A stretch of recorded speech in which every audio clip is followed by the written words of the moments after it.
You're not losing control because you lack discipline, motivation, or intelligence, and you're not broken just because your mind refuses to stay in one place, because the real problem is far more subtle. Your attention is constantly divided, and the moment it splits, control quietly disappears. Right now you're doing one thing while thinking about three others, replaying the past, negotiating with the future, and monitoring how you're being perceived. And even though nothing is physically threatening you, your nervous system reacts as if you're under attack. In this video, you'll learn the Japanese mental system that samurai used to remain calm under lethal pressure, not by forcing discipline, but by training attention so precisely that fear, hesitation, and overthinking lose their grip automatically. You'll understand Shoshin, the beginner's mind that clears mental noise before action begins. Zanshin, remaining awareness that keeps you grounded after a trigger or mistake. And Fudoshin, the immovable mind that allows emotions to exist without controlling you, which is exactly where samurai psychology and Stoic philosophy meet. By the end, you won't just understand presence as an idea, you'll know how to apply it in work, conversations, conflict, and decision-making, so your life stops feeling scattered and starts feeling deliberate. And if you pay attention, you'll realize this loss of control doesn't happen in extreme moments, but in ordinary situations where your mind quietly leaves without you noticing. Centuries ago, Japanese warriors knew that the greatest danger was never the enemy in front of them, but the mind drifting away from the moment. Most people think pressure breaks the mind, but the samurai understood something far more unsettling. The mind usually collapses long before pressure arrives, in small, everyday moments where attention quietly slips away. That's where this story begins. Chapter 1. The Quiet Collapse. Noah looked disciplined by every modern standard. His calendar was full, his habits were respectable, his ambitions were clear, and from the outside, nothing seemed wrong. Yet late one evening, sitting alone with his laptop open, he noticed something deeply unsettling. He hadn't completed the task he sat down to do. Instead, he had jumped between messages, documents, half-formed ideas, and imagined future conversations until his body felt exhausted without having truly worked on anything. If you're honest, you know this moment, the one where you're busy, but not actually present. Noah leaned back and realized something uncomfortable. He wasn't tired from effort, he was tired from switching. His body had stayed in the chair, but his mind had scattered across 10 imagined futures, and without realizing it, he had trained himself to live everywhere except here. The next day, he went to kendo practice, one of the few places where attention still mattered, where movement demanded something real. After training, his instructor Yamamoto watched him quietly and asked a simple question. "If you face 10 enemies," he said, "how many can you defeat?" Noah answered without hesitation. "All of them." Yamamoto shook his head. "Wrong. You defeat none, because the moment your mind reaches the 10th enemy, the first has already defeated you." They sparred, and Noah felt it immediately. His body knew the movements, but his mind kept jumping ahead, predicting outcomes, worrying about mistakes, trying to perform instead of respond, and every time his attention left the moment, his movements became stiff and delayed. Yamamoto stopped the match. "You are not defeated by opponents," he said calmly. "You are defeated by divided attention." That night, Noah couldn't escape the realization.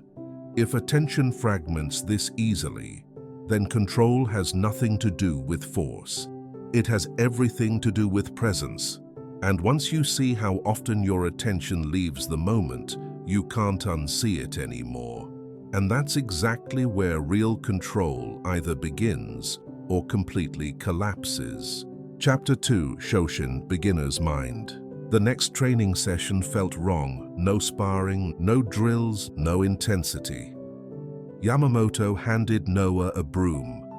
For an hour, Noah swept the dojo floor, and his mind rebelled almost immediately, racing toward what he should be doing, calculating lost progress, inventing urgency where none existed.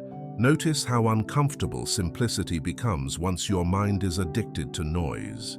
Then he noticed Yamamoto sweeping beside him. Each movement was complete, unrushed, undistracted. Afterward, Yamamoto showed him a scroll with 2 characters. Shoshin, he said, beginner's mind. He explained that a beginner isn't powerful because they know less, but because their attention isn't polluted by expectation, fear, or self-image. For the next days, Yamamoto said, do one thing at a time as if it is the only thing that exists. The first days felt unbearable, but on the 3rd day, while performing a simple task, Noah experienced a brief moment where thought stopped.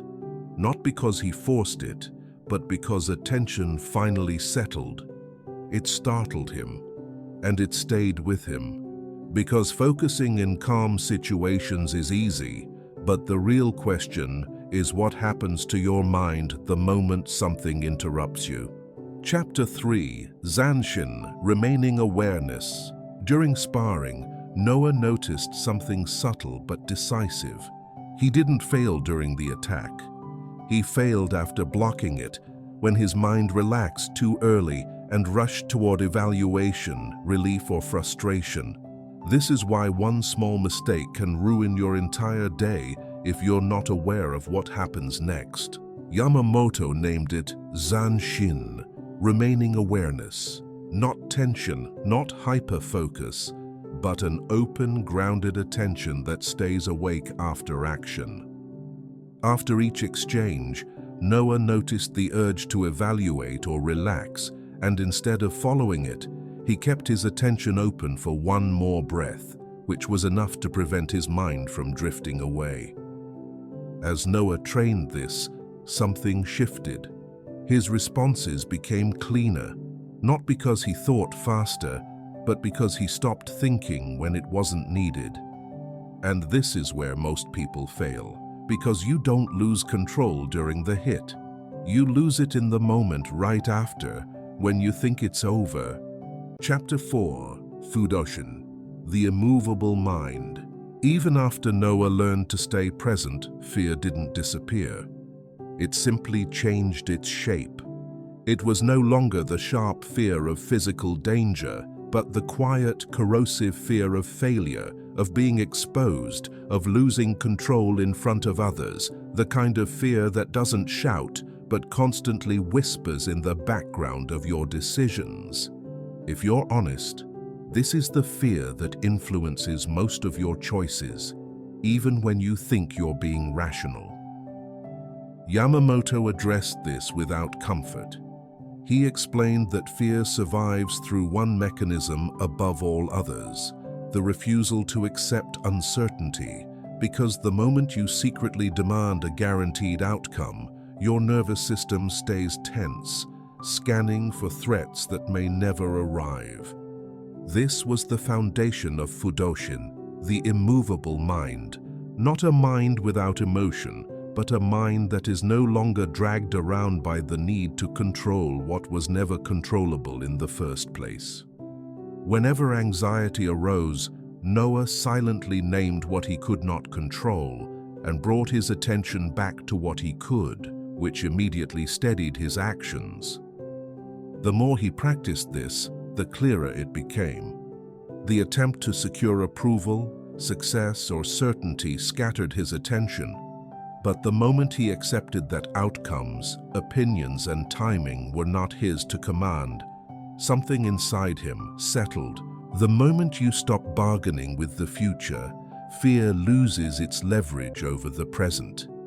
This is where Stoic discipline and samurai psychology converge. You don't become calm by suppressing emotion. You become calm by removing the illusion that you were ever supposed to control the result. Action becomes grounded, decisions become cleaner, and fear, while still present, no longer sits in the driver's seat. And if you don't learn how to accept what you cannot control, every situation will keep dragging your emotions around, no matter how disciplined you think you are. Chapter 5. The Modern Battlefield. The most dangerous battlefield Noah encountered wasn't physical confrontation, it was evaluation. A room where silence waits for your response, where your words carry consequences, and where a single moment of hesitation can quietly reshape how others perceive you. Notice how pressure feels different when your identity feels at stake, even though nothing physical is happening. In that moment, old instincts tried to surface. The urge to impress, the urge to defend, the urge to say something, anything, to regain control. But this time, something was different. Shoshin cleared the mental noise before it could spiral. Zanshin kept awareness intact after tension entered the room. Fudoshin anchored him when fear tried to rush him forward. This is where most people abandon presence without realizing it, right when judgment becomes possible. Noah didn't dominate the conversation, he didn't perform, he stayed grounded, and that grounding changed the dynamic in a way force never could, because presence has weight, and people instinctively feel it when someone isn't internally scrambling for approval. This is the modern application of samurai presence. Not controlling others, not overpowering the room, but refusing to give your inner stability away to external pressure. And this is where you discover whether presence is just something you understand intellectually or something you can actually rely on when it matters. Chapter 6. Final Integration. The final lesson Yamamoto offered was simple and unsettling. The mind suffers when it stops, on fear, on anger, on pride, on anticipation. Every time your mind stops, something external starts controlling you. Presence isn't passivity, it's sovereignty. When attention remains fluid, conflict dissolves before it escalates, not because you avoid it, but because nothing imaginary can command you anymore. Noah understood now what the samurai meant all along.